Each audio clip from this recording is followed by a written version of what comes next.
first team I'd like to announce to you is Onyx, number 28, Jacqueline Arsenal, number...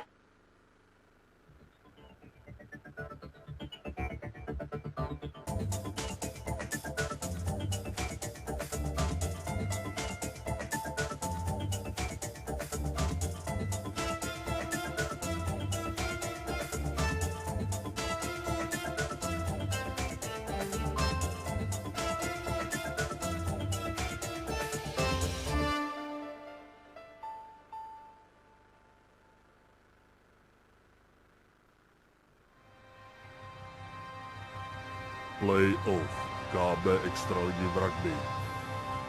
Finále regionální pokrové ligy. Mistrovství světa v hokejbalu mládeže. Mistrovství světa v Ultimate Frisbee. Mistrovství republiky v Ultimate Frisbee. 17. mistrovství Evropy v akrobaci motorových letounů. Střižna.cz. Vysíláme živě.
Final. My name is Bryn Perkins. I'm here with Tony Leonardo. Okay, Chad Larson Experience. They're announcing the Chad Larson Experience here. There's the lineup of Onyx you see in front of you.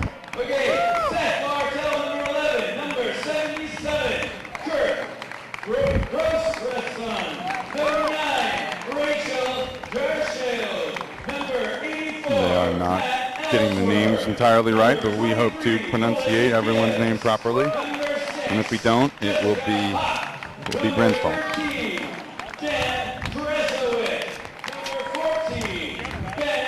We're gonna need that air at some point, aren't we?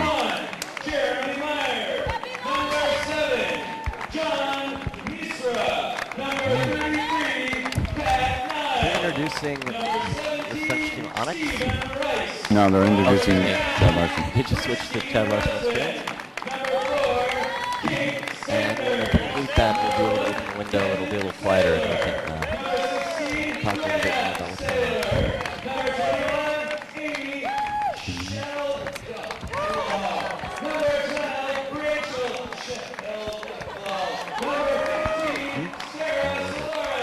Oh, good. Did you do one for me? No, I didn't get that.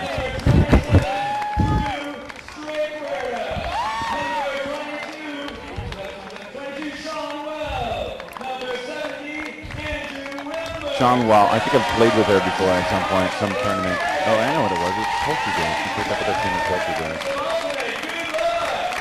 So here we go. And Chad Larson in blue from Iowa, Iowa State, Ames, Kansas, St. Louis, and surrounding states versus Onyx, which does refer directly to the stone, the black stone. There we go, proper. From Québec City. They are French-Canadian. They have 2 people on the team. They all speak okay English. So they're true French-Canadian. sorry, yeah. I don't know if I mentioned this to you yesterday, Bryn, but when I was talking to them, they're getting interviewed by a local morning show in the province of Quebec, like a very popular one, about their run to the finals. It's kind of a neat thing for those guys. Some recognition.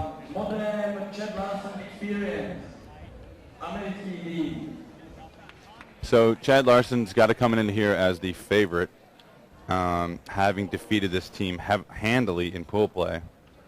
But this is the best part about it, Bryn, now that we're up here in the broadcast booth and we're watching this game live here, and we'll probably bring this up a few times. Chad Larson experience in the power pool play beat Onyx 15-7 or 8 or 17-7. Yes. Some kind of smackdown, as it were.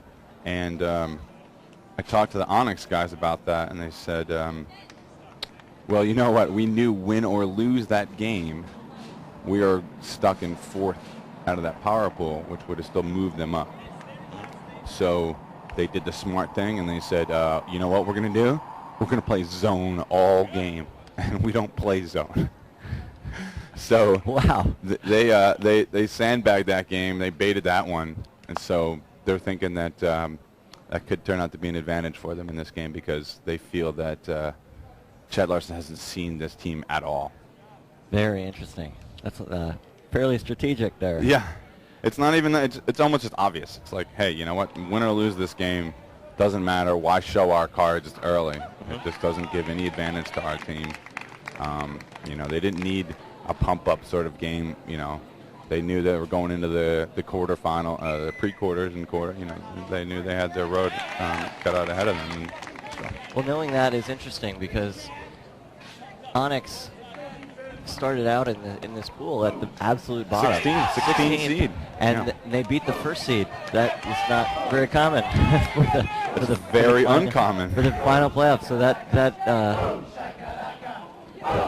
looks like, and then they went ahead and to get to the finals here today, they beat Axis Seville in round 1 in the playoffs, and then Newcastle, Australian Newcastle Pie Wagon, 15-12 to make it to the semis, and beat Quiet Coyote 14-12 to make it to this morning. So this should be perhaps a more exciting game than what the scores the earlier game would suggest. From what we talked to Kevin Sealer and his wife Lena Sealer, who put together this CLX team and have been around for a long time. CLX is Chad Larson. Yeah, that's kind of like the shorthand for Chad Larson experience. They didn't seem particularly worried nor aware necessarily of the fact that that game was, the numbers were jobbed in that game by Onyx. So we'll see. So some of the things to look out for, Bren, that Onyx was telling me at least, and we'll see how this affects on both sides, but they said that they worked very hard on their sideline as their 8th man. So Really? They actually have line callers to call the sideline positions. And they will often, when they get a D, will credit different people on their line for letting them know on up calls and marking position. So here we go. Let's start off World Club Championships mixed finals, mixed division finals, 9 a.m. in Czechoslovakia. Onyx with the pool. We're going to try to get everyone's names right, but it's hard to see if we can see the numbers.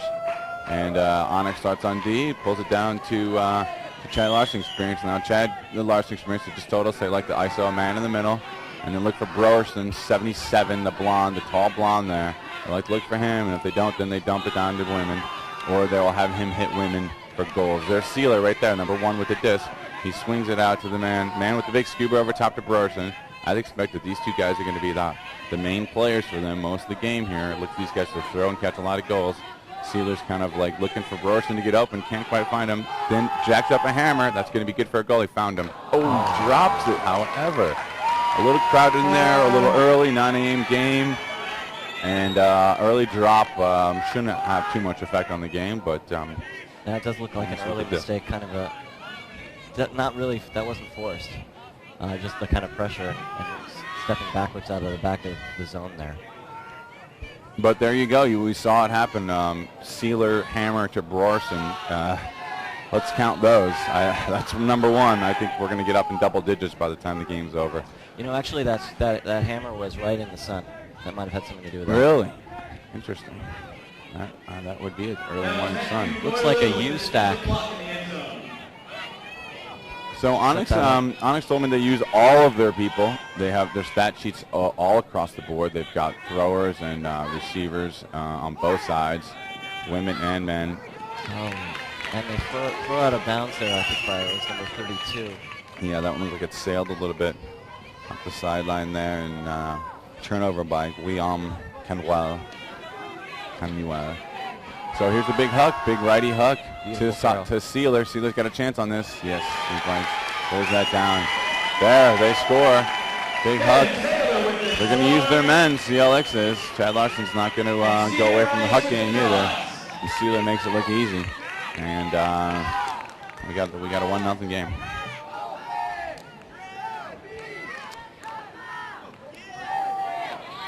Mixed is quite interesting. We'll see a little replay of that forehand, deep forehand, completely on the other side of the defender. Nothing that the defender could do about that. Nice look, nice throw. Something interesting about mixed play, there's such a variety of skills, heights, speeds, throwing abilities on the field. Even if they're all excellent players, there's still a bigger variety often than in open and in women's. So teams can react to that and adjust to that both on offense and defense in a variety of ways. Expect to see some, maybe a bigger variety of offense and defense as they adjust each other and try to find the best offense and defense for the team they can play. Chad Larson pulling. And Onyx setting up on a side of the field. On the near side, you can't see that, but there's really, the whole field is open with just a couple people out there. Wow, some early, easy throwaways from Onyx is going to lead to almost another goal for CLX, which isn't afraid to put it. Maybe some nerves on CLX here, Bryn, because those throwaways are just basic throws. Like that. These are not complicated completions that they're trying to make here. No pressure at all. That was just being hurried. Yeah, they just got to get in their groove and make some completions here. Onyx setting up again with that side of the field stack, swinging to the middle, forehand break. It's a nice little IO there. Going into the poacher, and a foul is called. Contested, it looks like some disagreement. The Onyx player, number 9 there, that is Mariev Paradis calling foul. They've sent it back. It looked like Sean Wall might have gotten it. They didn't send it back. It was right immediately after the DOS. Yeah. And they get the break right up the line there. Boom, boom. You know, I'm not so worried about this, Bryn, for either team here in terms of Onyx's ability to come back. I mean, here's CLX. They get two scores really early. One's a break, one's on serve. And, maybe they're feeling confident now, but this might play into the hands of what Onyx has fed them so far, and that, this isn't a team for them to be worried about. So, 2 points is nothing. This could come back to stun Chad Larson here. I expect that both teams will shake off their early nerves and play a little more solid. That's I think we've seen 4 basically unforced turns in the first two points, which is a little bit unusual, a little more usual than mixed than in let's say the open division. But it is the first day, first early game of the day on day 7 of the tournament. This is a long tournament. I think for most players, this is the longest tournament they ever play in. So it's a bit of for some teams, they've tried to focus on having a bit more concentration throughout the whole tournament. Okay, Onyx picking up the disc, moving down the field. Eric Dion swings it over, gets it up the field. We see Vincent Bergeron out there. I think that's Dion. Nice flow offense. An upfield cutter, which is number 22, Audrey Saint-Anon. I believe played for the Canadian Junior Worlds team. Drop. If CLX scores here, I would suggest Onyx call timeout. But jacks it deep. That's not going to make it. Oh, he's totally off on that. A beautiful catch. Actually, that was placed in there on a dime. I thought it might sail along. There's totally flat. No wind out here, Bryn. That just floated in there perfectly. The defender made a layup, but sure enough, here's the timeout call by Onyx.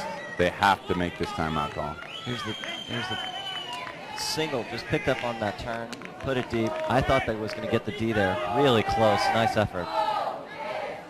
The turnover earlier was by number 5. Mathieu Badolo. He's basically a drop on a snappy, but otherwise good swing across the back of the field. So for Chad Larson, let's take a look again. We got some of the names here I recognize from their 2004 surprise run to the semifinals. No, the finals at UPA Nationals. No one had heard of this team. They had a bizarre name. They show up. The camera should go over there, right? Wow. But maybe they need to show the field. They made a surprise run, and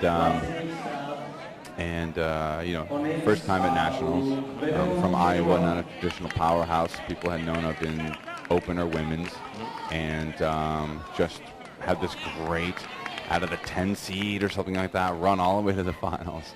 And they're a great team to watch. They made huge bids, huge plays, almost won the finals, ended up losing.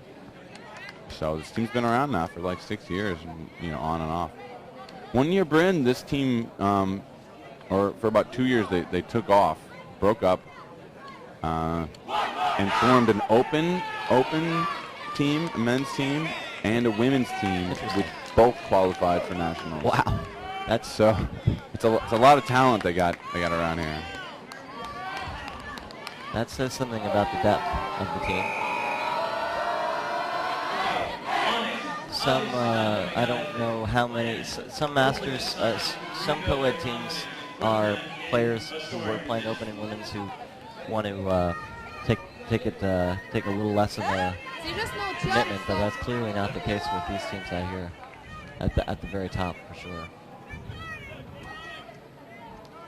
Timeout over.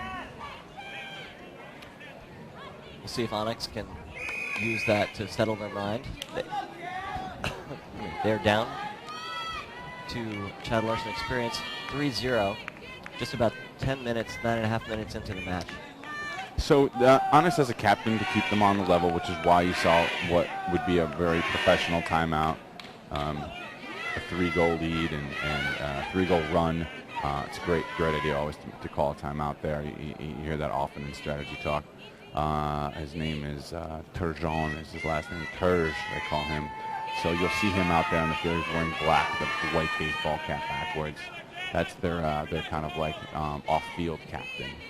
So let's see here. They're coming again. Looks like a little bit of junk from CLX now. Pretty much man.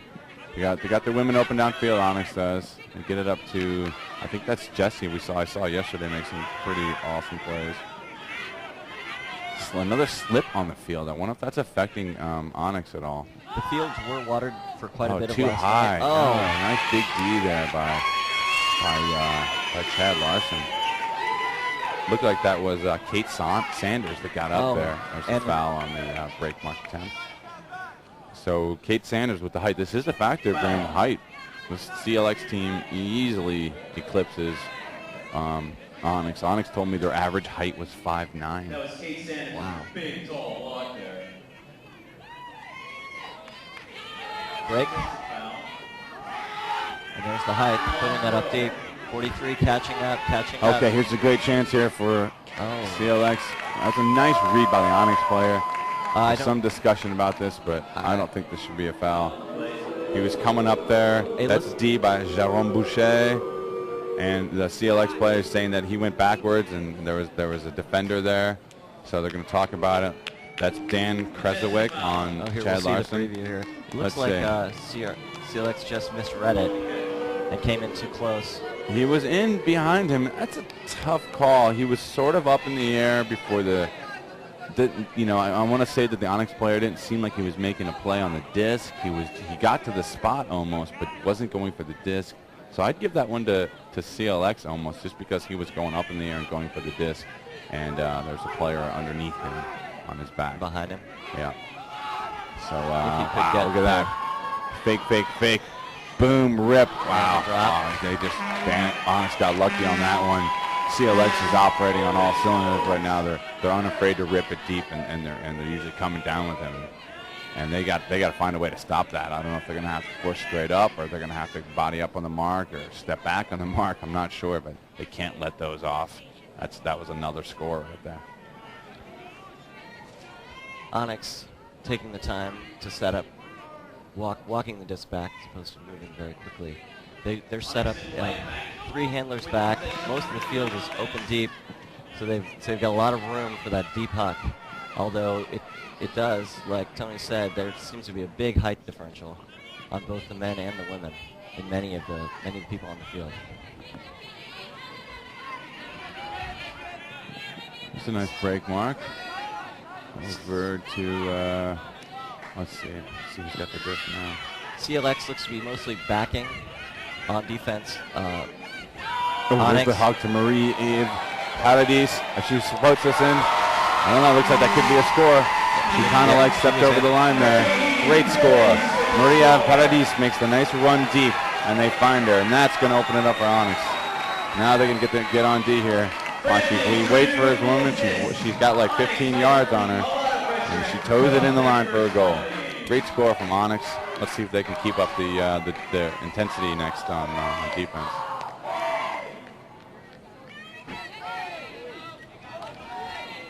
Both teams showing they can throw the deep puck early in the game,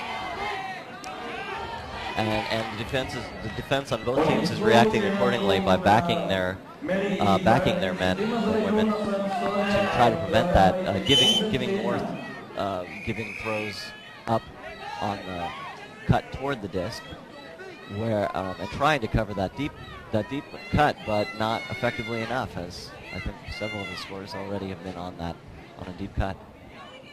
Yeah, I think all of them have been on the deep track, if I can recall. Here's the pull from Onyx. Let's see what they come down defensive-wise. That was Patrick Langois on the pull. Oh, wow, wide open. Okay, this is like we got a guy and a girl defender, and nope, not going to get there. Too much height again. Kevin Sealer, though, looks like he's coming up limping. This could be a real factor. I think he's going to be all right. He's going to walk it off, but Kevin Sealer looks like he got his foot stepped on. And Sealer's not a tall guy, but he plays tall. He jumps high. Yeah, he's maybe like shade under 6 foot, I'd say. But there's their captain. He goes up. We're going to see a lot of that. He's going to be involved in a lot of CLX's actions today. Good long throw, but really hung up there way too long. There was no, basically, what's the player's name? Sealer. Sealer had to wait for that disc to come, and the defense was able to catch up at the time, making it a little bit of a contest. But he clearly had some vertical on his defenders there, both of them. This is John Mearsa with the ball. Not sure how he got so wide open, Brent. You know what? Maybe they didn't realize that. Usually he says he's the guy that's going to activate the cuts. So he's the guy that's going to stay in the middle and catch the disc, from the handlers, and then he's the one to throw it downfield. So he might have caught him off guard when he bolted downfield, as opposed to staying around the disc. Could have been a set play, but it could have been him seeing the opening and just going for it. Here's Jeremy Meyer with the pull for Chad Larson. Looks like it might sail out of bounds. Onyx setting up in a U offense. We'll see if they stay with that. It looks like they're staying with that. That's where they've got a couple people they're almost on the sidelines, on the opposite sides, downfield, and they have those 4 down the field, and they have three handlers horizontally across from each other. This leaves a lot of the field open. The whole middle of the field is completely open, as well as the whole deep part of the field. No one there at all. Also allows for poachers, however, so we'll see the effectiveness of it. Good defense. Finally finds the dish. Has to use a handler. She finds, wow, nice snag up there by, I'll find that. Number 12. That was 72, that was Kate Below. Little scuba. Onyx has moved back into a more standard stack. Dishy upfield to number 19. Finds a wide open girl. She's coming underneath, makes a nice cut. Dishing it back to Savard. Oh, What a play. Beautiful. What leap. What a great little jump there he had. yeah, that wasn't her first look. There was a miss. The dump fell on the wet field again. I think maybe we'll get to see that. So she had to put it up with just a little bit of time left on the stall, and she put it out there. He went and got it. So they're sticking with it right now. Okay, so they're holding down the fort That's after the guy that early that made that catch. break. Eric Dion, number 7. Very athletic mixed teams out here.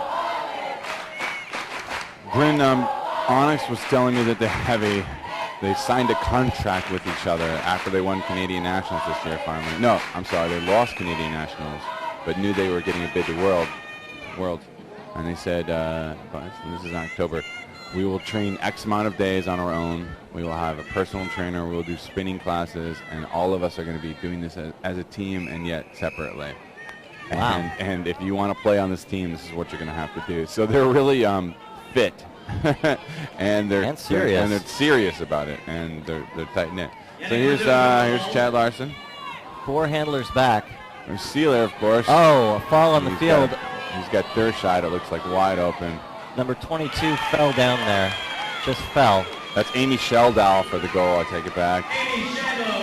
Yeah, Sealer just making something happen there in the slippery field. That's the 3rd time I've seen someone slip down the field. All on Onyx's side, though.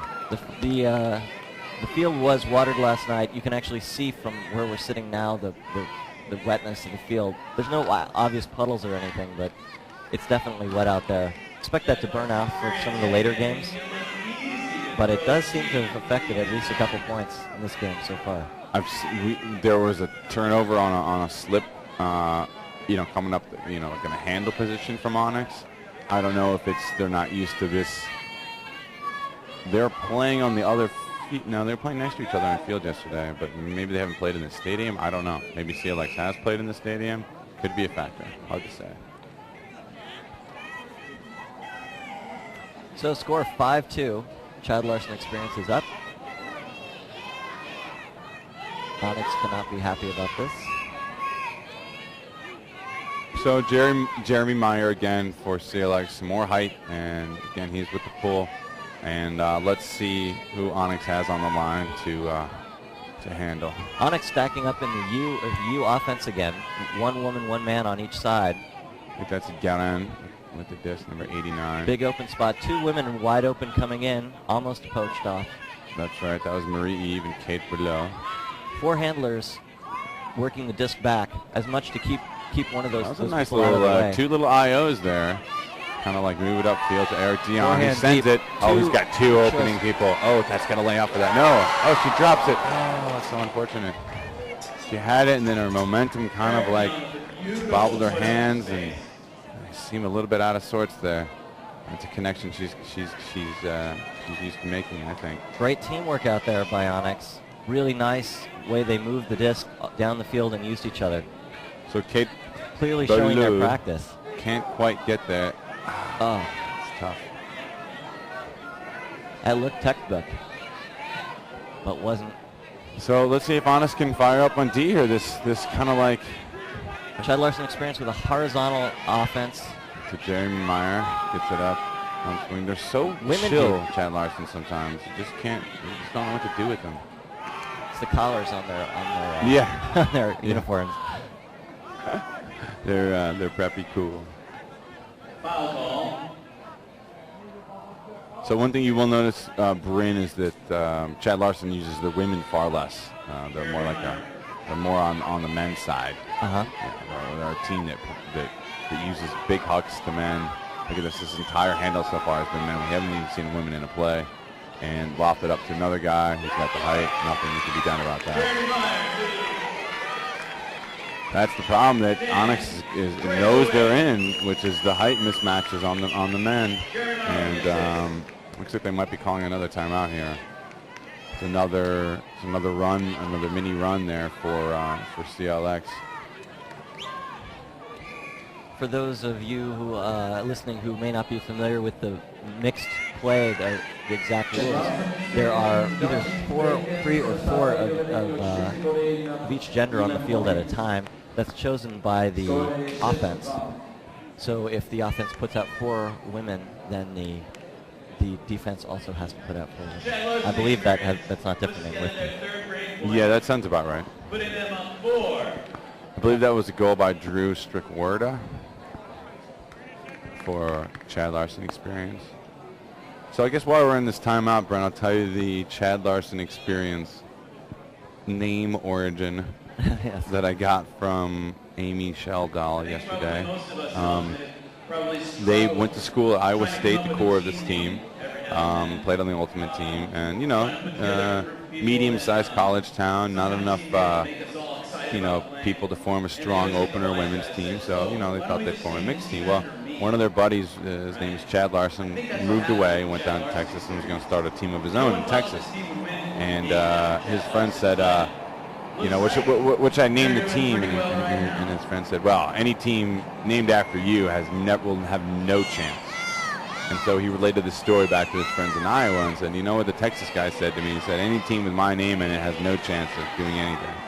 And they said, oh yeah, well, you know what?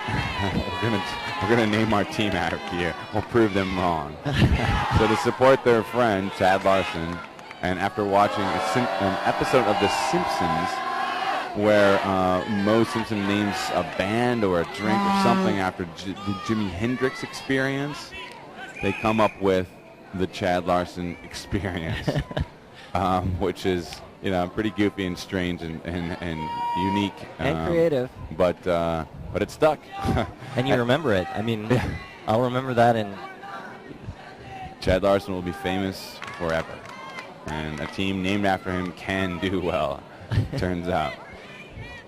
Now, their first year of playing, I remember they had a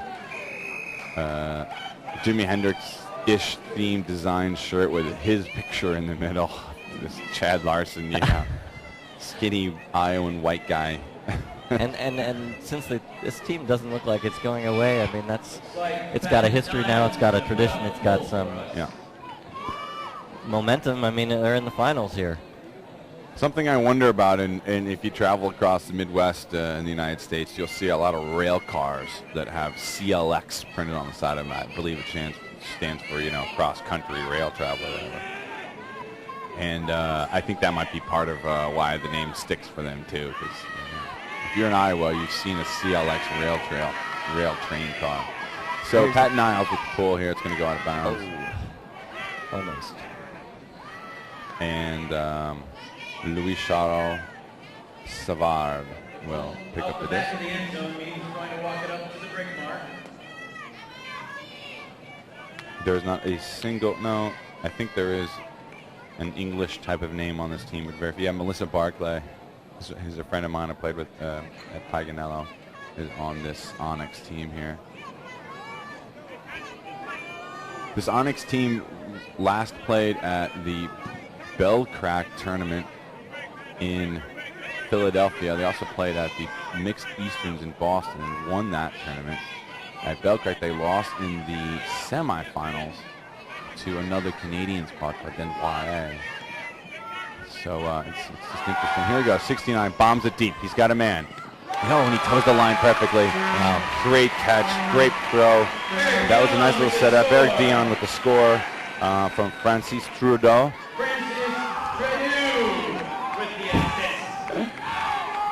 Mispronounced by the announcer here, but he's trying. I need to give him some credit for that. Trudeau, of course, is the name of the last name of a very famous French politician from the 70s, I believe, Pierre Trudeau, who was the prime minister of the country and kind of a almost a visionary. People really loved the guy. He was sort of a kind of an Obama type of character, actually, for that country.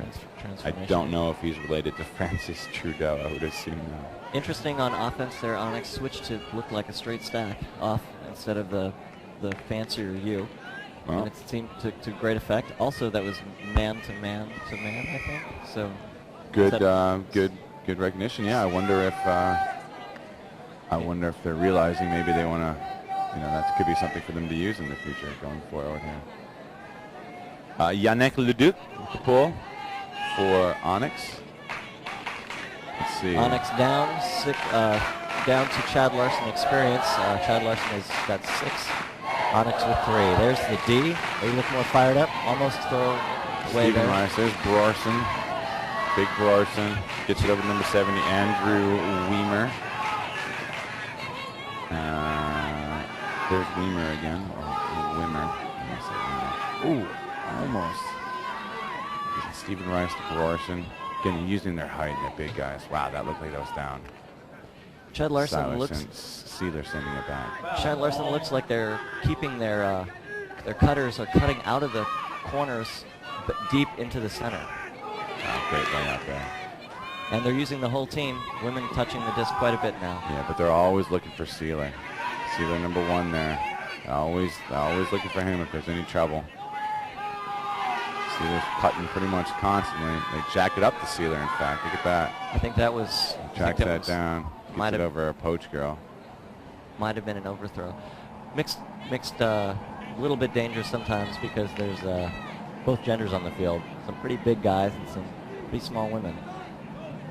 I don't think that was an overthrow. I think she was thrown to Kevin Sealer. I mean, it was an odd cut out of an odd position. Oh, it looks like a quick score. We missed that one. We're looking at the replay there. I think Sealer might have just jacked the hammer over. That's my guess. Because I have over-under of 10 on that. But I don't know if we've got the replay on that. And Christine Rosen, that was the game winner and the 15-14 double game point against Mental Toss Flycoons in the semifinal was Sealer to Christine Rosen to end that game. And now, I don't know what's going on here. Looks like another timeout. Okay, timeout from Chad Larson. Okay, some strategy here from Chad Larson as well. So they got a comfortable lead, a couple breaks. It's 7-3 Chad Larson. They will be pulling to start the second half. This game is moving along well. We see a clock down the field there, Brent. 28 minutes have gone by, 29 now. So I expect that the rules are the same for this. I'll confirm that. I'm getting the feeling that it's probably going to be a 100-minute game. And that's when it came on last time at 100. And the cap comes on at 100 minutes. Okay, Add 2 to the top score. Or first to 17. Especially today with all the matches we're going to be seeing, the women and the Open coming up after this. So that makes sense. A lot of looks like Onyx is changing their game according to the first few points. Clearly, somebody sitting on the sidelines thinking about what they should be doing. This timeout looks less like a question of stopping momentum and maybe actually discussing what they should be doing differently. Well, this was a CLX timeout. Excuse me, was it a CLX timeout? Yeah, Chad Larson called the timeout. I'm not sure why, other than maybe they want to come out with some new defensive set to kind of really just really put this game down and put the hammer down. They were up 6-1 on Mental Toss Flycoons in the first half and let the Montana crew score 5 in a row. They tied it up at 7-6. Wait, was that in full play or that was a semifinals? That's a big semifinal game. Wow. So maybe they want to prevent that from happening again. That big run early, and they've got like a sizable lead. That would make sense. Team's coming back on the field. Looks like a tall lineup out there. They got a lot of height. I'm telling you, they got a bunch of 6'2", 6'3" guys. They got a bunch of corn-fed Iowa boys out there. Although Onyx looks like they've got a couple of their taller guys out there as well. Onyx has one tall guy, and maybe he's on the field. They pointed out to me, that might be Trudeau actually. It's the token tall man at 6'1", probably. Let's see, Dan Kresowick, Jeremy Meyer on the field for Chad Larson experience. We just saw number 14, Ben Lyons. That's number 71 is Jeremy Meyer with the disc. Kate He's Sanders, got the big ready pull. He's going to hang this one up, and it's going to sail in nicely. Looks like the men are handling for Onyx. Well, there's a play off the bat. Oh, nice little guy goes across, opens it up the swing. But now they got nothing.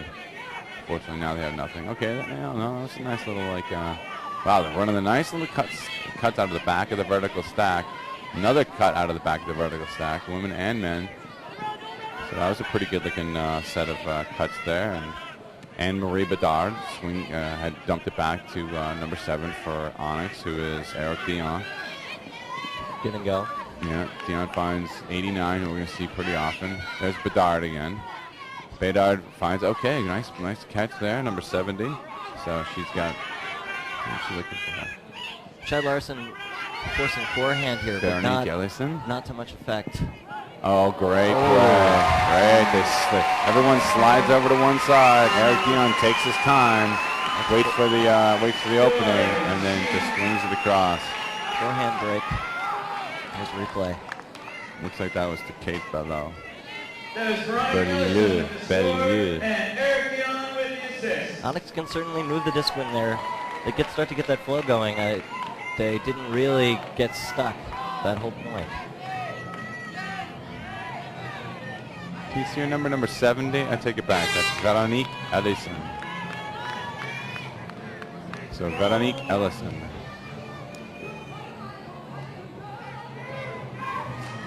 Okay, well that timeout didn't work for Chad Larson. Worked pretty well for Onyx. They're going to flip the score up to 7-4 here. Yeah, I was going to say 7-4. The crowd getting into it a little. Chanting for defense. If they did it properly, beat that fence. That fence. Onyx supporters out there. Where? Allez. Kind of a short pull there. Not so bad, though. But shied away from it, I think. Last minute because of the sun, so now Onyx has got a chance here. They're crushed down on them. Wow, their man defense is not looking good. They're not realizing that Brorson is just activating in the middle and Sealer's everywhere. They've got to do something to stop these men. They're not on them tight enough right now. There's Brorson streaking back again. Now they release to the women. So the women kind of hang out until it looks like there's some pressure, and then they're kind of like their release valves and the dumps and the swings. Sealer has no trouble swinging it across.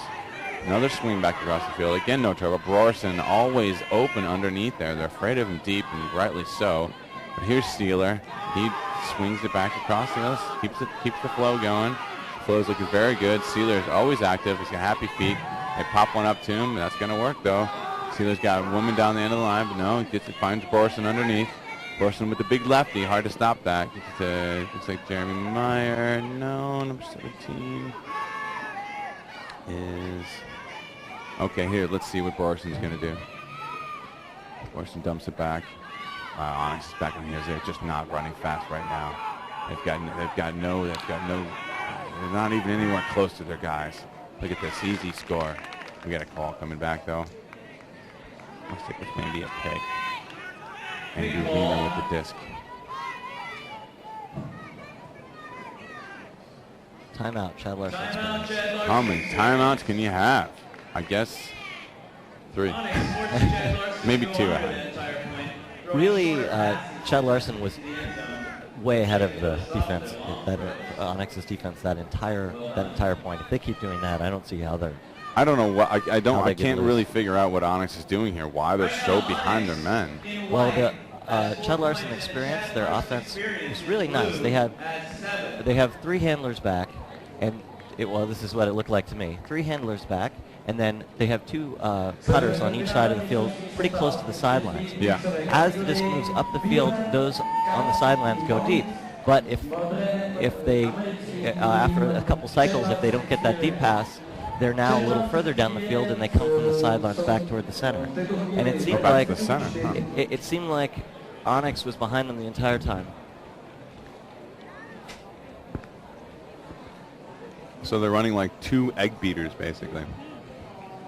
Is what Bren's trying to convey here. One on each sideline, where they're just kind of running an oval pattern almost of cuts. And of course, they have to respect the deep throw. Onyx does, but give them that many open underneath is not. It's not going to get them the game either.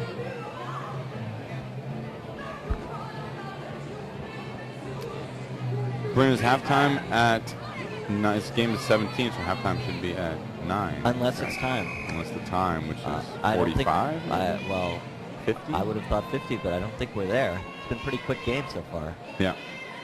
We're at 36 minutes and change right now. We're pretty far off the field, though. What's going on?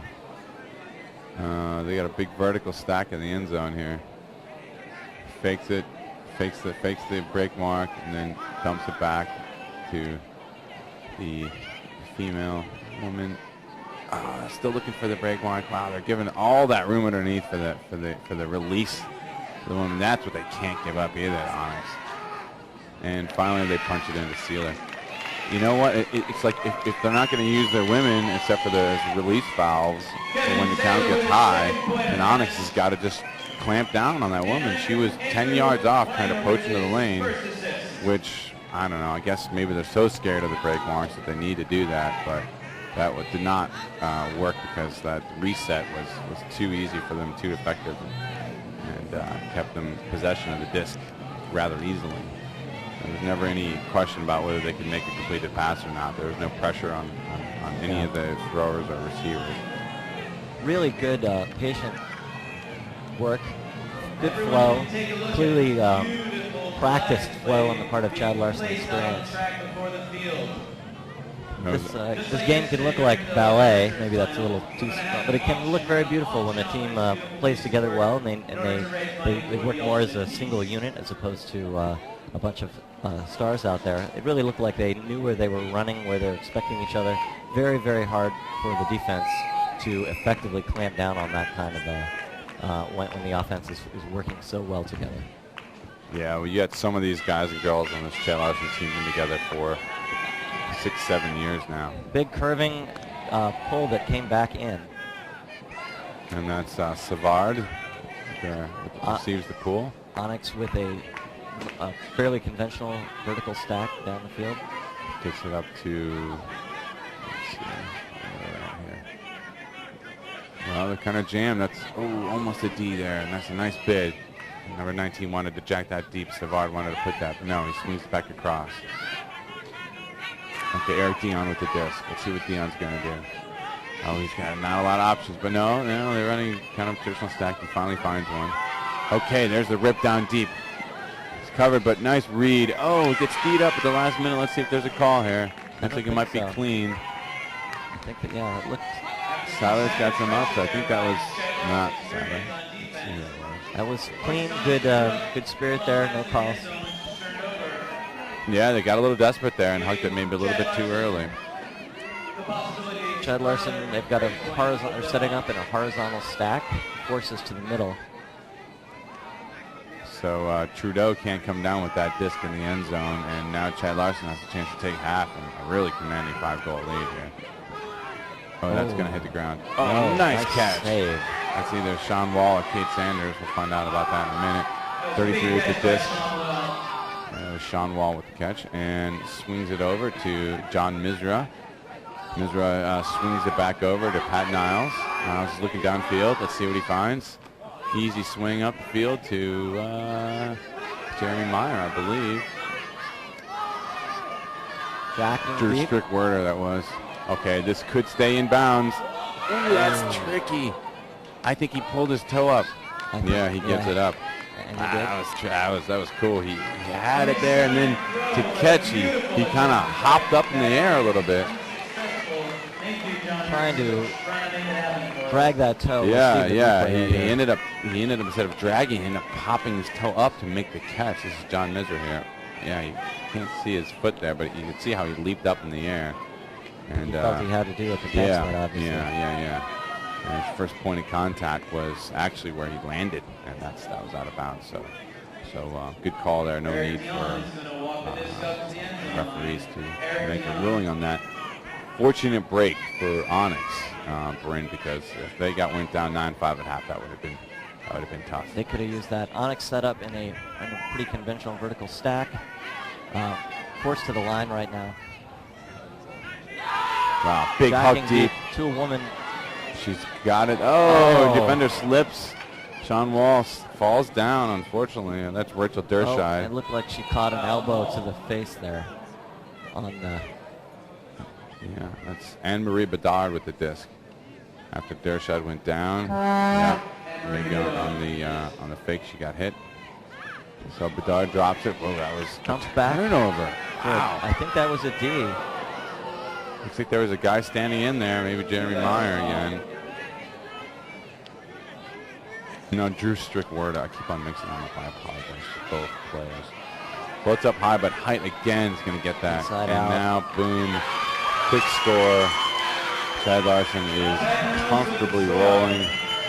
They're up 9-4 at the half. I'd like to see what that turn was again. She had the disc. Next thing you know, it's in the ground. See that? That's an inside-out backhand past two players, but so wide open. So wide open. You can throw any throw there. You can throw a hammer. You can throw a backhand. You can throw. Okay, I would like to ask. The real question is the D is how it got turned over. And also in the mixed division.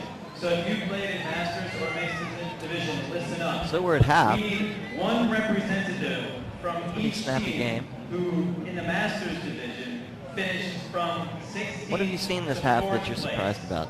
After this game, I'm kind of surprised the Onyx defense isn't doing anything. I think, frankly, it's like I haven't seen them get a D. one representative I haven't seen any Ds from Onyx. They're not on their man. I've seen Chad Larson do this before. You know, they're comfortable, and they haven't even had to throw their crazy hammers. You know, this team. I've seen Sealer just crank up hammers deep to Larson, and you know, they don't even need to do that. It's really, you think it's a matter of the covering the men in particular, or Yes. as opposed to the women? Well, actually, the men have been more of a factor in the game, so by definition. What's happening is that the women are from Onyx have to help out in the lanes, poaching the lanes to help out the men who can't seem to be on their man, and they can't keep the mark because the disc is going at will across the field, any time.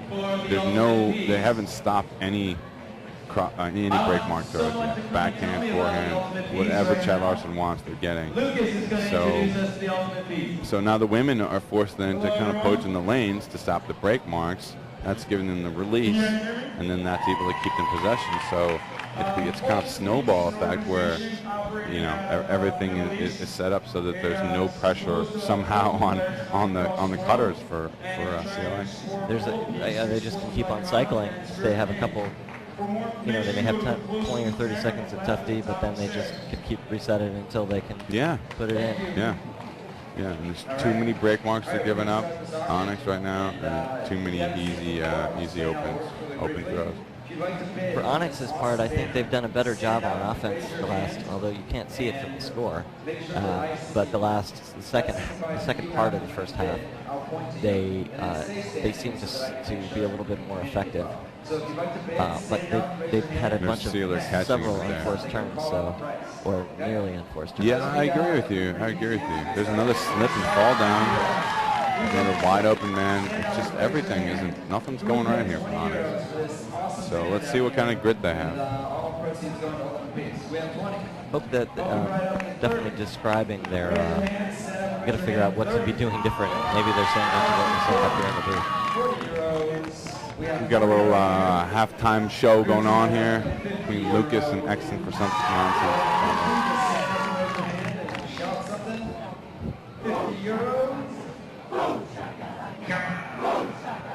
50 euros. Here we go. 50 euros, right?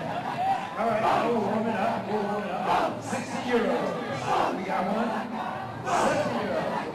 We're looking for 70 euros. Possible here. 70 euros. Here's your name. Looking for 70. Here we go. 70. Now we're at 80 euros. 80. Guys, bring a shirt. We're looking at 90 euros. 90 euros. Here we go. 90 euros. Anybody? We're doing Are you guys waiting? I think they're doing an auction. Here we go. 90 euros. Right now. Guy in the white shirt. Now we're rocking. I'll let them talk. 90 euros. 90. euros, 90 euros. Anybody? 90 euros. 100 euros. Anybody? 100 euros. Say 100 in the funny voice. 100. 100. Anybody want to rock 100 euros? Here we go. Now we're up to 110 euros. 110. 110 si può dire. We have some other languages. How do you say 110 Chinese? 110. Awesome. Euros. 110 euros. Anybody want to take this awesome band home for 110 euros? Here we go, 110 euros. We're back to 120 euros. Anybody want to take home for 120? 120. He's thinking about it. This guy over here. He's thinking about it? No, maybe not. 120 euros. Anybody want to take it? All right, 120. We got 120. Big bidder. 130. Who's feeling the code? 130 euros. All right, I think Here at halftime at the mixed finals of the 2010 World Ultimate Club Championships in Prague, Czech Republic. We are at about 48 minutes into the match. The score is 9-4. Chad Larson experience from the United States up over the Canadian team Onyx. We've seen some good play in the first half, a number of unforced errors, but some nice throws deep and some really nice flow on the part of these co-ed teams. And we'll be coming back in just a couple minutes to resume the play begins. Is it that time? 140 it is! Wow! Okay, 150. What do you say? Is it 140 or 150? The decision is yours. Mr. Friendly Gentleman in the blue hat. 150. He wants it. He wants it and he supports Ultimate Peace. Are we going to take it to 160? They are auctioning off some of the signs and so on that were used to I believe it's going to change. I don't have that information. My name is Brent Perkins, and I am a resident of Prague, but an American, living here for 10 years. Have had the great pleasure of seeing a lot of people and teams that I know from playing in the United States come here, especially the Masters division. Saw Total Past and Surly from the Upper Midwest of the United States play yesterday. You can also see that game recorded on exclusive.cz. And later on today, we'll be watching games from the other divisions. Women's begins at 11:30 local time, and Open is at 2 p.m. local time. Tony Leonardo also with me in the booth. He'll taking a short break. He'll be back in a minute.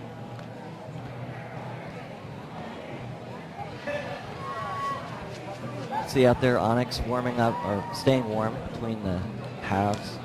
Both teams playing hard and a very slightly breezy at this point. Beautiful sunny morning, Saturday morning here in Prague. This must be, I'm guessing that the auction that we're seeing is money for Ultimate Peace in the Middle East. You could Google that or look at ultimatepeace.org. Very good organization interested in using Ultimate as a means to promote not just diplomacy, but communities knowing each other better in the Middle East. Find out more about that at www.ultimatepeace.org. Good-sized crowd here today. There I am in the booth. Started out a little bit empty with the early game at 9, but now the stadium here is pretty full. I expect it will fill past capacity for the later games here today. From our, I don't know how many people are watching the webcast now. Oh, they're all sitting in the shade. You can see that.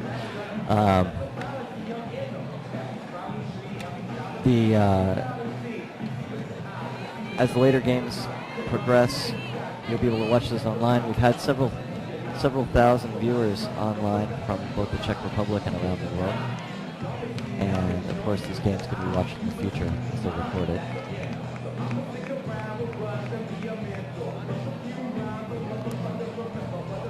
9-4 here, 9-4 here at the half.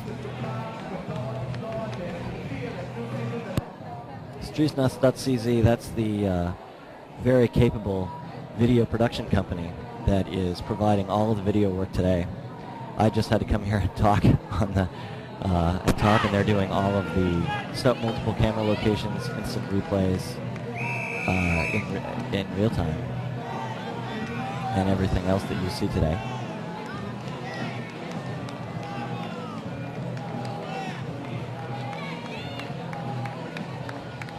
Look there, you're seeing a little bit of the Chad Larson Experience line in their snappy, preppy style collared uniforms. A little bit unusual for everyone else out here. Seems to be this year seems to be going with more of a 5 Ultimate look.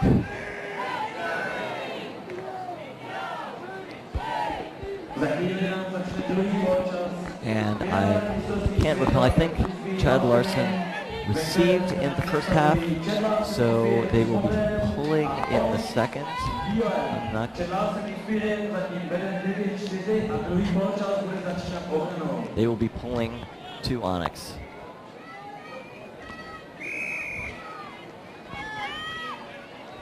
Coming out after halftime, we've got Onyx in white with 4 points, and the Chad Larson Experience with 9 points. One has to think that Onyx had some serious. Welcome back to the booth here, Tony. Thanks, Brent. So some of the things that Kevin Sealer was telling us before the game, he said, we have to feel pretty good about ourselves. So Chad Larson, we've beaten some top American teams. Obviously Onyx went to Seaville, but Chad went to win the toss, and they say if we just play our game, and nothing to worry about. Let's see if Onyx can. Here we go. This is what I like. They're moving fast. You can see that fire. Speed here. Puts it up. I'm not afraid to rip it, but now it's a great look. He got his guy 10 yards off of him. Called it back on a travel, but that's not a problem. Let's see if they don't get bogged down here. A great break mark up the field. Another call. Looks like there's going to be a pick in the vertical stack there. Sometimes the vertical stack does get to be like that. Pick did not affect the play, so they will. So Onyx will take the disc where they caught it. I think that's what they're agreeing to. That's Garahana threw it to Dion. Eric Dion with the disc. Wow, look at that little eye. That's what we've been wanting to see from Onyx. I don't think we've seen that. They came. There's some fire right there. Yeah. That's Jesse Grignon Thomas. Inside out break. Now this is what they have to do, and what they need to do is play some D on this team, because I haven't seen any yet, and if they're going to get this game back into striking distance, they're going to have to get a block, and they're going to have to play some hard man D. CLX is far too relaxed out there. They might even want to mix in a zone. Why not? Nothing else is working at this point. You can hear the crowd there trying to fire up Onyx on defense. So do we have any commentary from Reese, anything? Bill Elsinger? Bill Elsinger is, it's 3 a.m. No, it's pretty early there in the States, so probably not a lot of viewers live. Oh, right, no, it's like midnight in Seattle, right? That's He's right. got no excuse. He should be up for this. He should be taking pictures of the screen of the broadcast. Okay. Chad Larson running a very... And there's some defense. This is good defense. Now they're man-to-man tight here. Look, now they're forcing up a throw here. This could go either way. No, that's perfectly read by the Onyx player. Oh, there's a foul call. Sealer calls a foul. I wonder if he was stopped on this one. I thought that the Onyx player had a good read on this. But he was sort of like they were kind of intermingled in there. Let's see what Sealer's going to do. Looks like it's going to come to the line. It might not be contested. Here we see a replay there. Yeah, he got a little bit of body. He lost the disc. The Onyx player lost the disc. Wow, that could have been a good opportunity for them to get a break here. This is what CLX is going to do, though. They're going to risk it and put it up, and they can get these. So Sealer's got plenty of opportunity. He's going to hit Brorson, no problem there. Dish it to Brorson, piece of cake. That throw deep, it's too bad Onyx hit him for sure, because he would have had a tough time getting that disc. It did look to be right on the edge of his window. Yeah, that he could have made. He probably would have made that play if Onyx had read that a little properly and saw that it was sailing along. I think the D would have gotten it. Sealer would have gotten it otherwise. It would have been pretty though. I believe he would have caught it, but it would have been something for the highlight reel. I've seen his highlight reel. Yeah. Seen some of the plays he's made. But he didn't get that. So I wish we had a tally right now, but I think Sealer's involved in. There's 10 scores we see up there. I bet he's on the board for 6 of them. So either throwing or catching. For those of you interested in stats, you can go to scores.wucc2010.com, and later there will be the stats from this particular game, including assists for the score and scores that will have exactly the statistic you're talking about.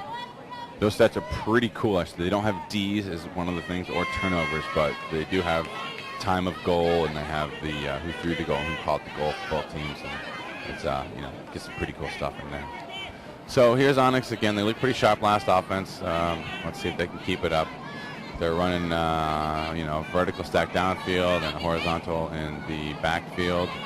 Nice quick movement here. Nice, it's not their swing. Oh. Just got turfed.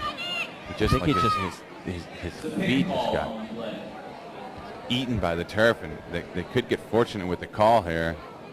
Spirit would almost say it would be a turnover. Whiff dip rules say when a violation occurs, the disc is dead immediately. So we've seen this happen a number of times. It goes kind of both ways.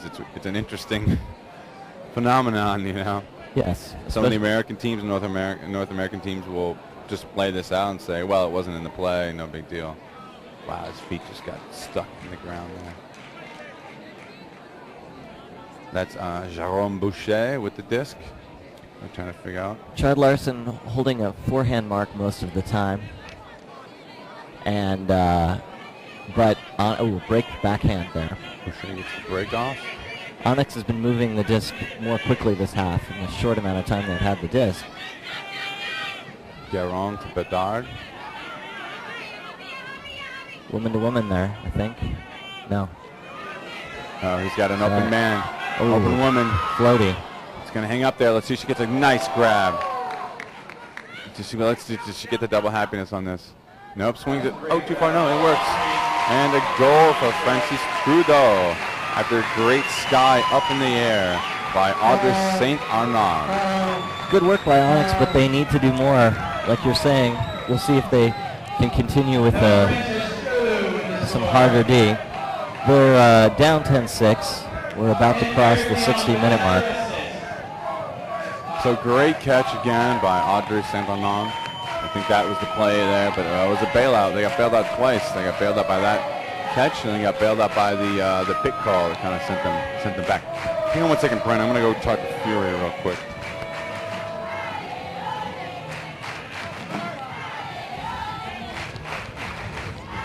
Looks like a tall lineup there. Oh, you can see the crowd getting excited. They want an exciting game too, so they seem to be cheering a little bit more for Onyx, at least loudly. Tall team out there on the Chad Larson Experience side, and we have the pull. Chad Larson Experience setting up in a horizontal stack, and they look pretty open already. Onyx is running hard, a little high backhand there.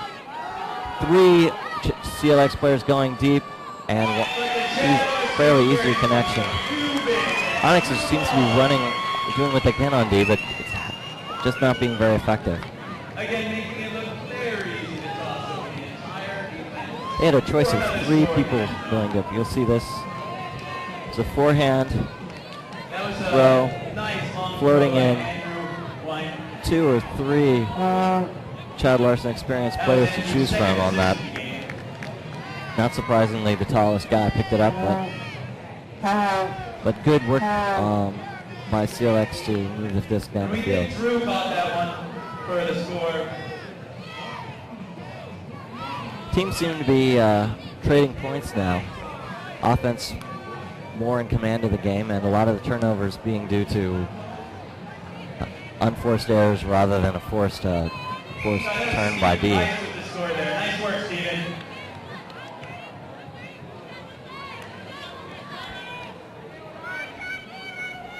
That gives Steven 1 assist. A little bit of a breeze, but not too much.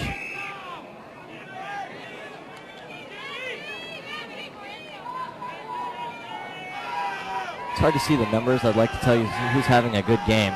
The men on Chad Larson are definitely touching the disc more, but everyone's running hard out there. Vertical stack by Onyx.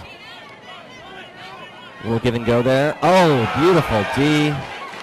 See if I can see the number by Chad Larson Experience. And a little bit of a aggressive mark there right at the start of play for a foul. It was a nice give and go look, but the throw hung up a little bit too much and allowed Chad Larson to make that layout D there. That's the kind of D we have not seen from Onyx yet. Or not much. Puts it up. Oh, saved. But foul called back to the thrower. Onyx is forcing backhand here, and now flat. Seems like they're guarding against the huck more. At least the women are getting forced backhand. Oh, forehand. Beautiful score. Okay. Onyx's mark is getting thrown around. They seem to be trying to prevent that deep throw, but are not able to prevent it, and at the same time the disc is moving back and forth on both sides of the field almost at will. Offense is clearly running the game on both sides, although that D by Chad Larson Experience puts them up another serve. It is twice the points that Onyx does, 12-6. Does not look, if it continues like this, we won't make the time catch. The game is to 17, and if it's close, it would be win by 2, but the time cap is at 100 minutes, and it's only at 64 now. So basically, we're probably looking at a game to 17.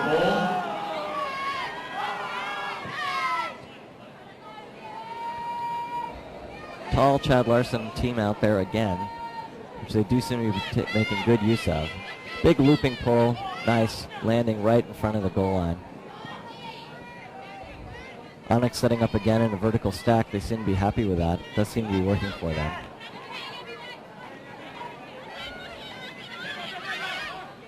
Oh, nice ups by number 22.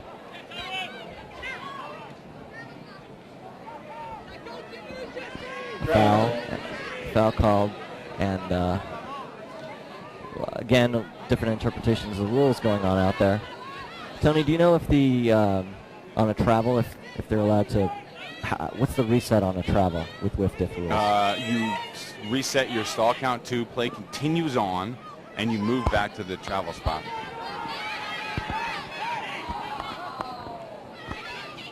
So, yeah, you know, it's done to prevent kind of extraneous bad travel calls, because play just continues. So instead of stopping flow, you know, you just keep playing, and the stall count goes back to, you ground check it, move back to the spot where your defender is calling the travel on you, and play continues on all sides, all cutters, everyone's live.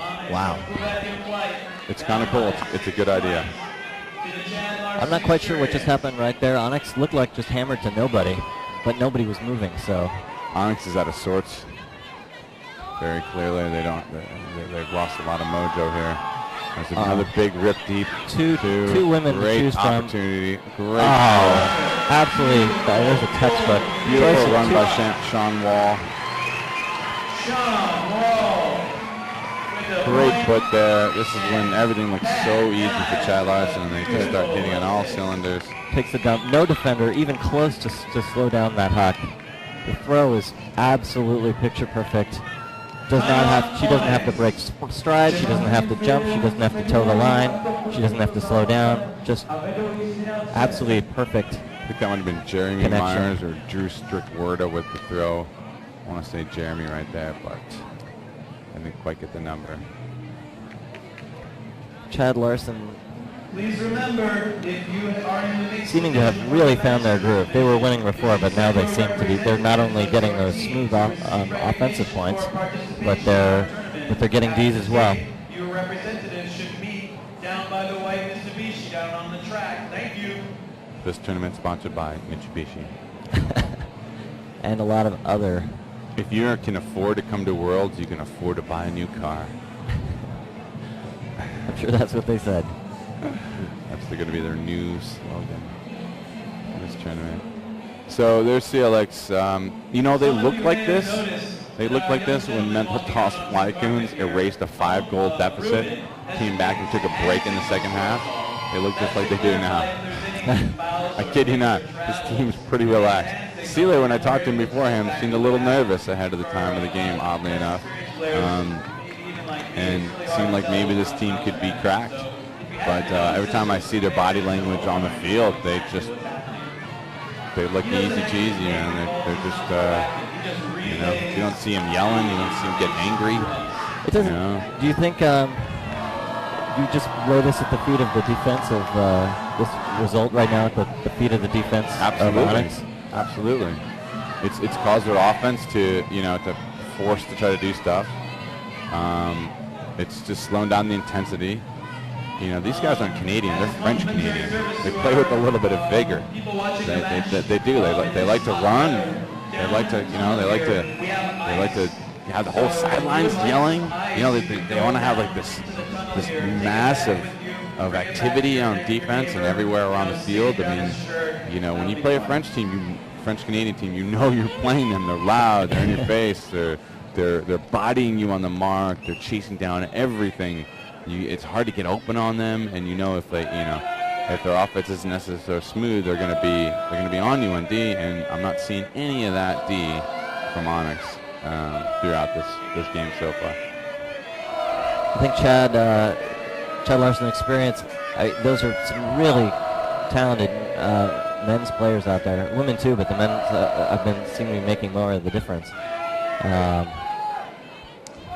So obviously, playing that kind of defense is particularly challenging in this game. It's no excuse. They beat Access to Seville, the #1 seed here at this tournament. Did Onyx, you know, also has some pretty good players. That just does land out. It's a good call by, I think that's Garin from Jean-Philippe Garin.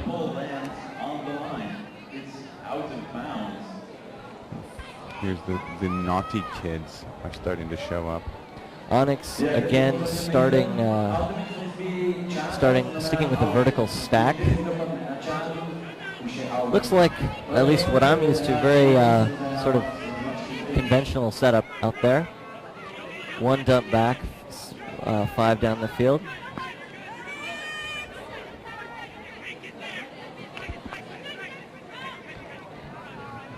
Forehand force by Chad Larson experience. Swing back and around all the way. How did they get the D, Brent? I missed it. On the last, it was nice pick up there. Aisle break, Mark. Okay, good. Maybe this will get them more excited here. Oh no, they receive, of course. Eric Dion, you know, laces a nice little IO to Martin Noel. The last few turnovers, it's been a hammer to no one. This is on the part of Onyx, a hammer to no one. There was a layout D. There was a. Okay, so they're unserved. But that's we're not talking about what they weren't doing. Right there is what they were. A nice score that shows how they got to the finals. Well, I noticed this earlier. They won their semifinals game in part due, and you can't just lay this all on this one single play, of course, but 13-12, they're up, and Quiet Coyote had just scored, game to 14. They need to score to make it 13 and put the pressure on. They're on D. Not a bad place to be at the end of the game is to be on D. Got a lot of pressure going on, and they pull out of bounds. Now, next thing you know, you see where that prick line is. That's more than a third of the field, plus the end zone. That's a lot of distance you get. So Onyx had a lot of, gained a lot of yardage on that. Bad. So here's a big huck to Larson. Seiler just jacks it up there. Larson's going to track this down easy.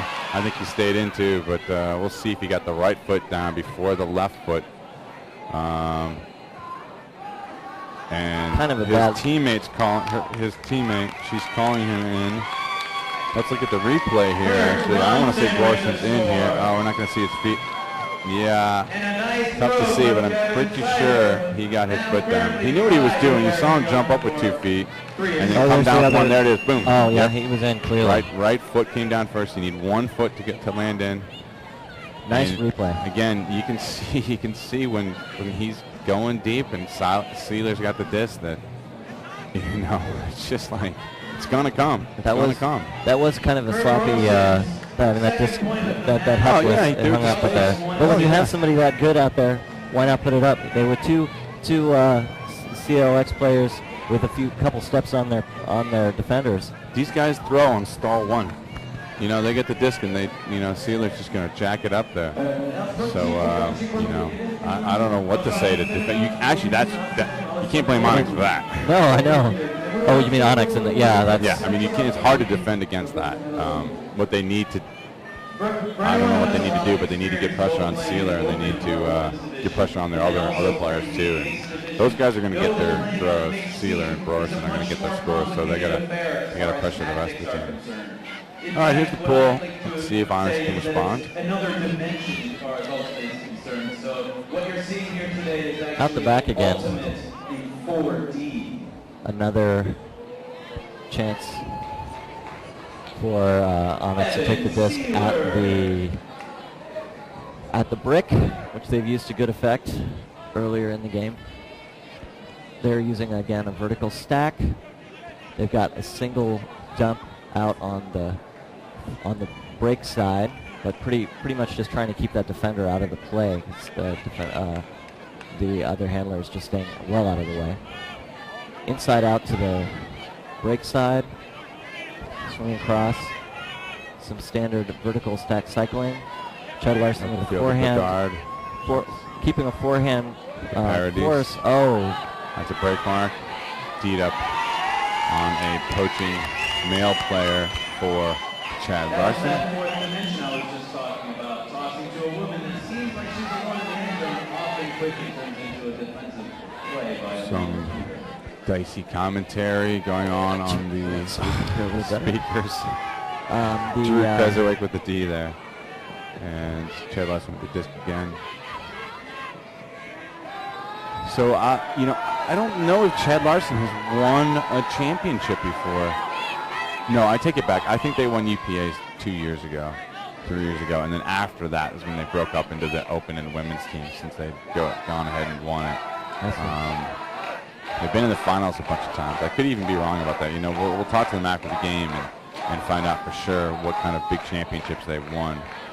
But they have another great story I want to tell you about 2004 Nationals as they move it underneath here to the lefty.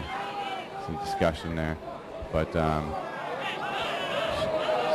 anger. Chad Larson, but I think we'll be all right.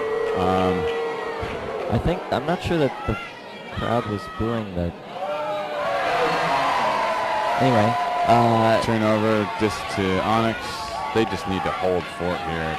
If that was another CLX score, it's already almost curtains for them. I got to be honest, but. Here's here we'll see a replay of that collision. I don't think that was going for the disc. Yeah, that was not. The defender was going for the. I mean, she could have held back and not hit her. Yeah, I'll say that. But sounds like a pick call there. Big ball. So Chad Larson, 2004. I'm doing the score reporting on their sidelines, and as I'm walking up and down the field to get numbers of whoever would throw the disc and catch the disc for scores as we're putting them in, I basically trip over this giant rock on the sideline, and I'm like, whoa, what is this rock doing here? And one of their teammates was like, yes, that's the rock we brought from Iowa City. And I was like, well, what do you mean? He's like, well, that's the team rock, to show that all of us have to carry the weight of the team. We bring this rock with us wherever we go. Now, this was like a rock that required 3 to 4 people to carry it. Wow. And they had taken it on the plane. Greatest attempt. This could be a layout. Oh. Amazing play. Wow. Let's get a fire. Eric Dion's. It recognizes that the disc is going out of bounds. He leaps. He was really close to where he's at. Chad Larson's pointing to being out of bounds. Flips the back of his head, and it's a layout catch for a goal for Onyx. There are a good number of people standing in the That quick bang action. Appreciate that. Let's watch this replay. This is going to be great here. Watch Dean come in. Boom. Oh, yeah, he was in bounds. He flips it back. No time for the defender to react. That's known as the greatest. You don't see those very often, especially that was a tough one in particular. There's the goal scorer, which is Garon, I believe. No, Trudeau. And that was Francis Trudeau to complete that, Brandon.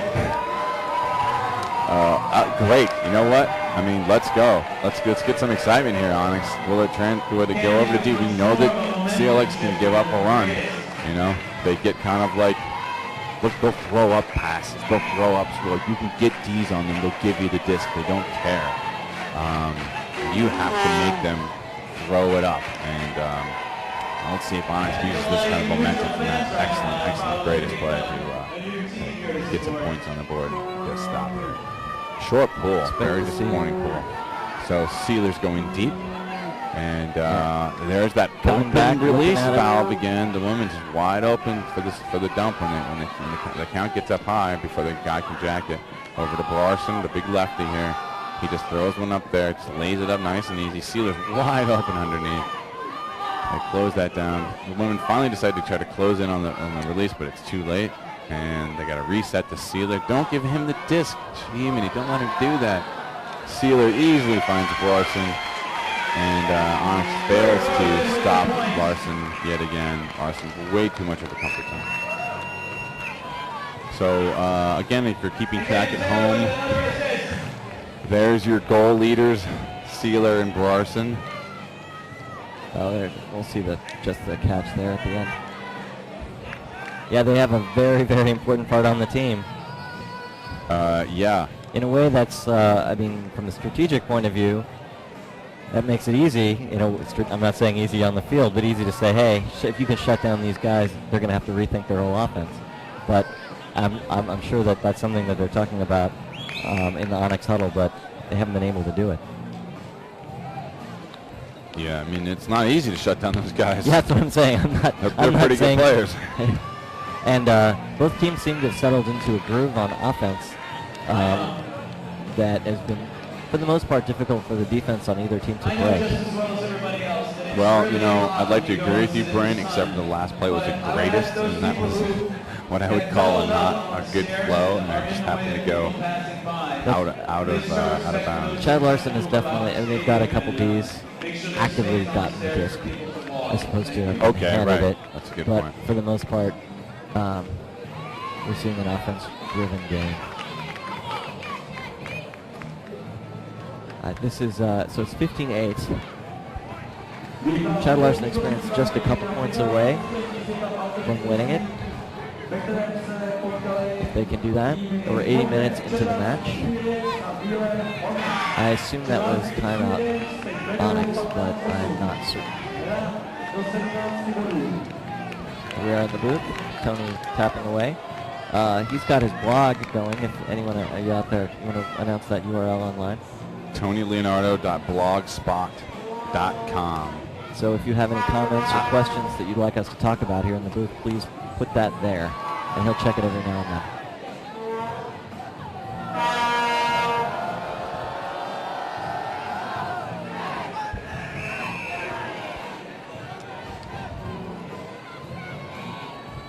Onyx will come out Coming of back on the timeout, field receive here. the disc. Start on Onyx offense. will receive the Game disc, 17. and they will need to both get the score and then follow that with a lot of hard defense if they're going to stay in this game. The crowd tribune seems to be filling more and more as the shade pulls down on the stands. It's really beautiful to see such a international crowd here today. A lot of Czechs because that's the home country, but people from all over the world. And you can see that in some of the jerseys that people are wearing. But given that there's been a lot of exchanging of jerseys at the end of the game, at the end of all the matches, you can't always tell where somebody's from by looking at the jersey that they're wearing. Chad Larson Experience pulls. Looks like a standard vertical stack on the part of Onyx once again.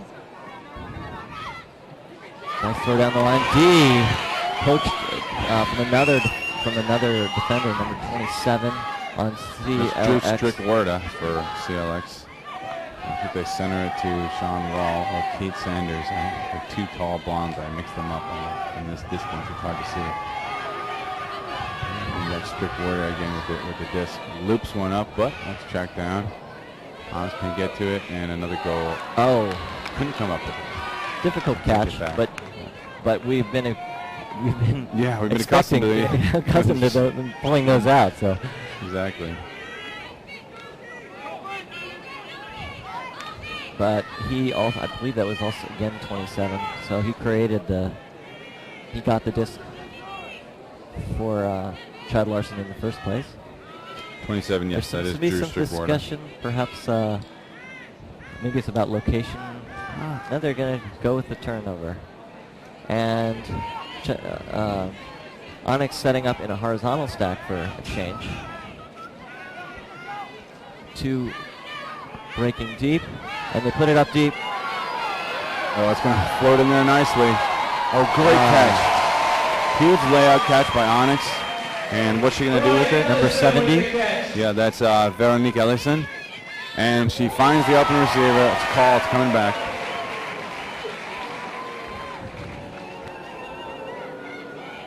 Big goal.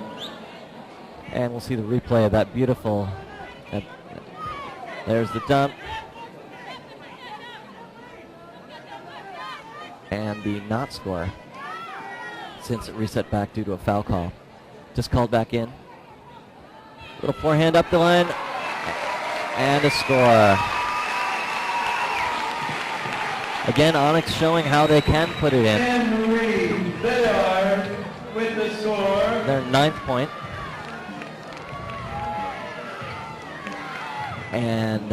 But now they will again have the chance to get the disc back, which is what they really need to do. Turn this game around. You can hear there's quite a bit of fan support for the French-Canadian team.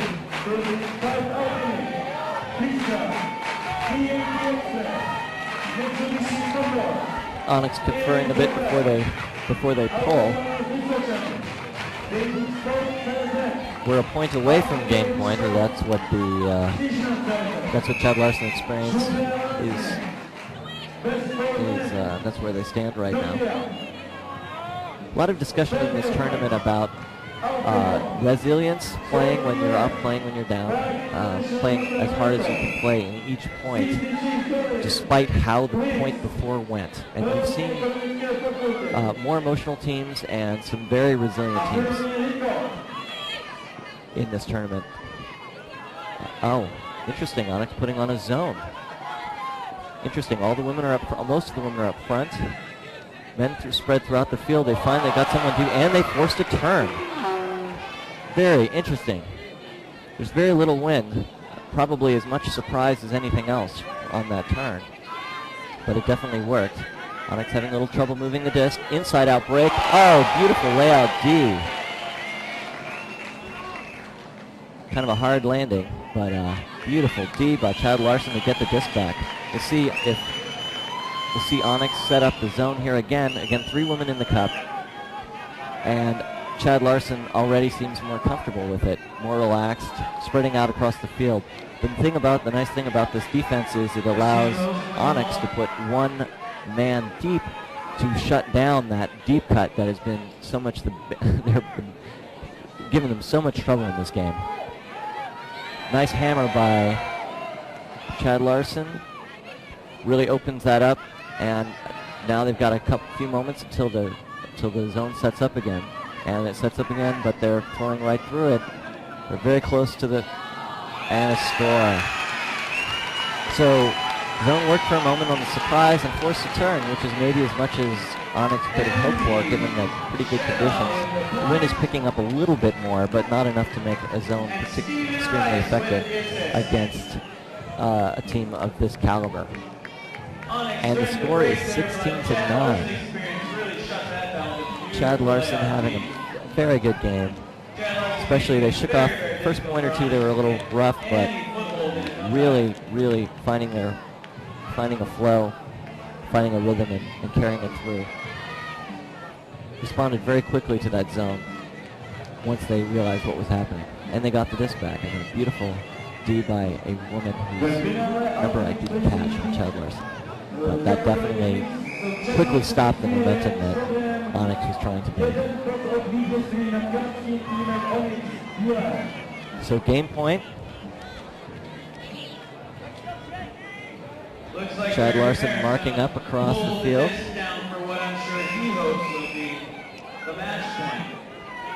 Expect to see a forehand mark. We've seen a pretty consistent forehand mark on the part of Chad Larson, which has been more effective than Onyx's defense,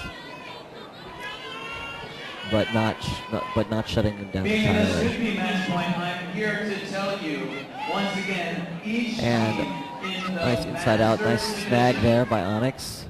A little bit of number 23 on Chad Larson touching the disc there and kind of interrupting the flow. So that was a foul call, I think.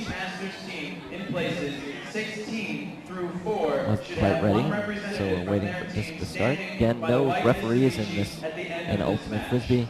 All of these calls are worked out between the players on the field. Pretty unusual. And also, especially sports where people spend a lot of their year getting ready. Oh, a dump, almost throws it away. Oh, saved.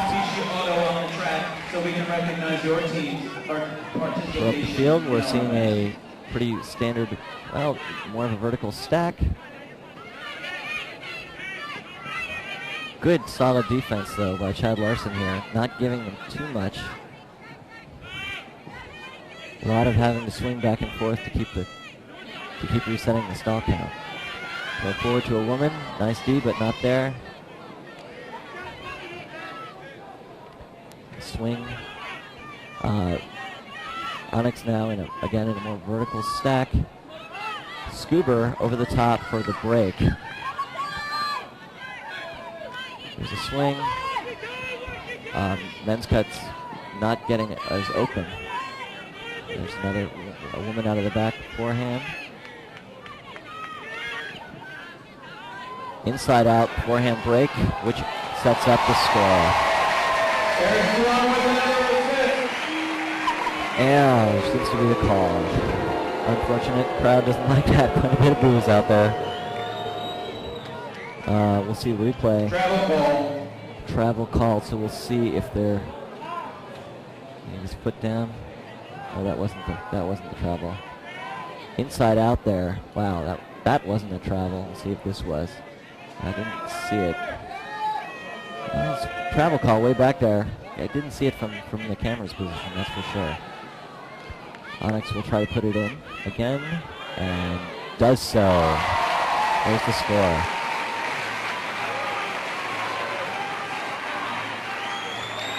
So Onyx, double digits.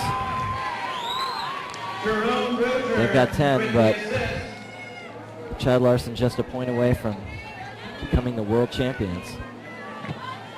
And Onyx's defensive team that has the pressure on them now. And Yannick Arsenal with the point. Yes, Onyx has We're at just about 91 minutes. So this will be This looks to be a game of 17. Crowd cheering, let's go Onyx. You can hear that out there.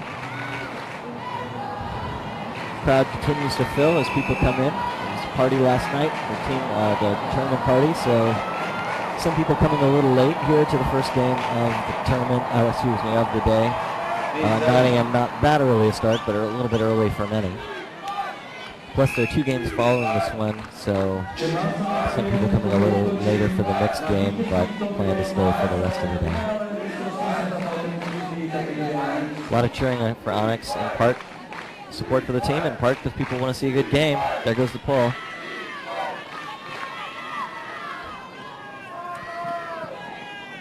Chad Larson moving the disc up.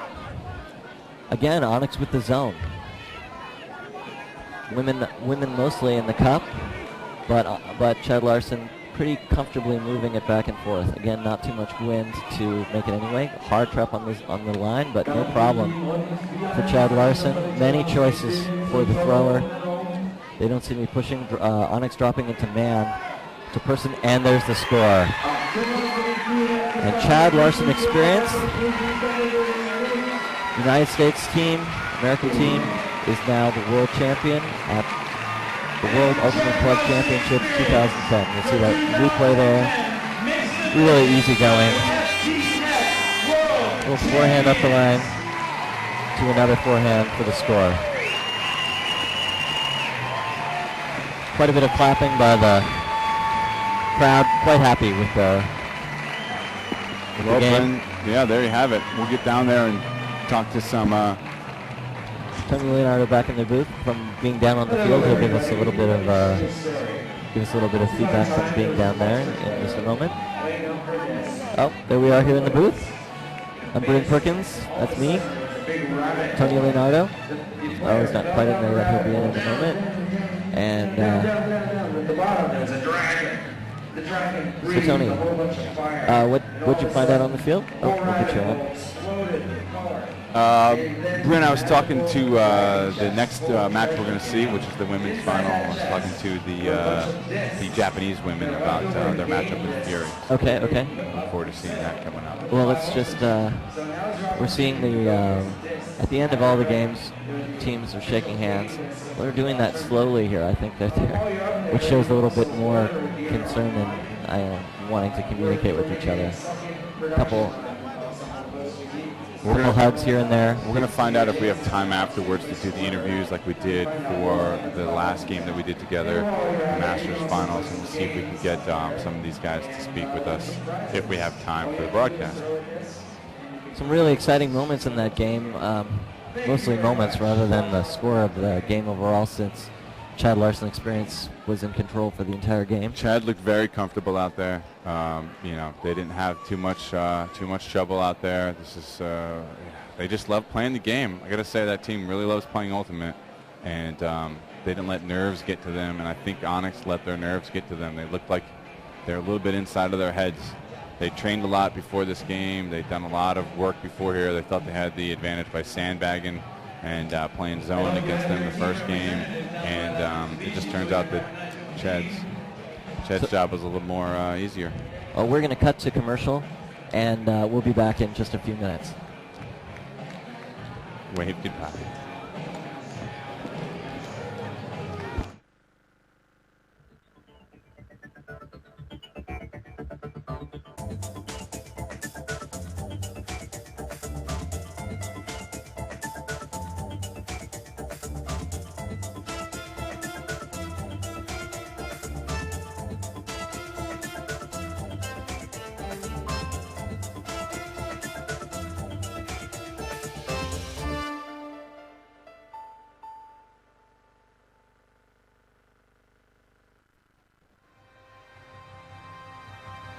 Play-off KB Extraligy v rugby. Finále regionální pokrové ligy. Mistrovství světa v hokejbalu mládeže. Mistrovství světa v Ultimate Frisbee. Mistrovství republiky v Ultimate Frisbee. 17. mistrovství Evropy v akrobaci motorových letounů. Střižna.cz. Vysíláme živě.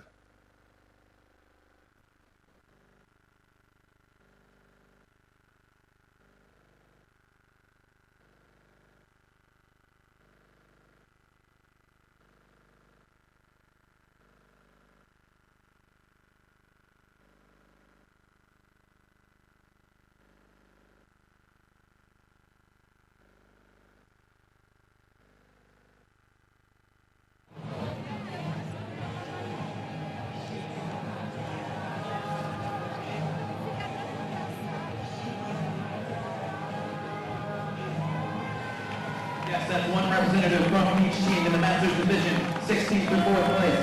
And from the mixed division, from 32nd place to 4th place,